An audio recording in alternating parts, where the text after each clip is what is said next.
Salut à toi, jeune slasher, j'espère que tu vas bien. En tout cas, moi, c'est nickel. Aujourd'hui, on va pas parler de la saison 1 de Chucky en VF. On va pas non plus parler de la saison 2 de Chucky en VF, mais on va bien parler de la saison 3 de Chucky en VF. Dans cette saison 3, on va suivre 3 histoires.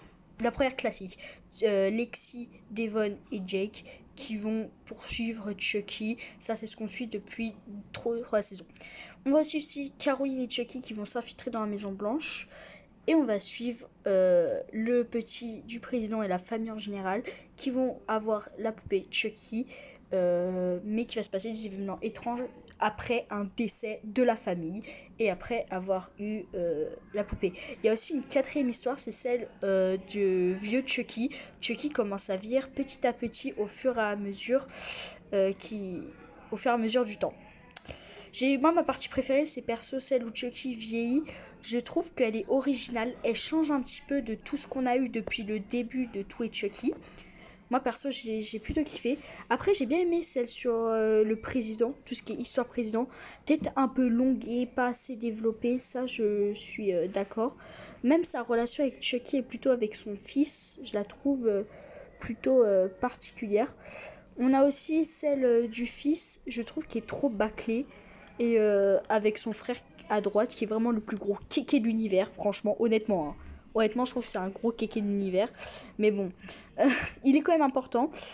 Et en dernier, je vais mettre Devon, Jake et Lexi parce que c'est vraiment l'histoire qu'on suit depuis des années. Bien qu'on sent que le couple entre Devon et Jake, ils se développent, ils font leur première fois ensemble et tout. Celle de Caroline et Chucky, moi je l'ai bien aimée, elle est plutôt particulière, honnêtement. Même si Caroline, elle revient qu'à la fin. On va passer à la partie spoil, dont le Chucky vieux, qui est vraiment quelque chose que j'adore, que j'ai trouvé chelou, mais que j'aime plutôt. On va parler aussi du fait que Chucky explose la pôle Nord. J'ai été choquée, honnêtement. Qui tue Andy dans un de ses rêves et qu'Andy n'apparaît plus dans la série après. J'ai été déçue de ouf. Les fonds verts catastrophiques de la série, par contre, vraiment.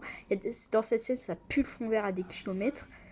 Le fils, c'est bâclé de ouf. Parce qu'à la fin de la série, dans le dernier épisode, avec sa mère, il se barre de la Maison Blanche et c'est fini. Ouais. La mère aussi, je l'aime pas trop parce que depuis le début, elle sait qu'il y a des meurtres et tout, mais elle s'en fout. Elle préfère faire confiance à l'autre agent là qui nous a pété toute la saison en fait. Hein. Vraiment. Mais après, on va suivre l'histoire de Tiffany Valentine, Jennifer Tilly qui va assumer être Tiffany Valentine pendant un procès. Puis personne ne le croit. Et on va aussi avoir son exécution. Ou pas, parce qu'elle va s'échapper, mais bref. On va aussi la voir à la possession de Jake. J'ai été étonnée qu'il se fasse posséder, honnêtement. Honnêtement, franchement, je m'attendais pas à ça, qu'il se fasse posséder. La possession des 3 aussi à la fin.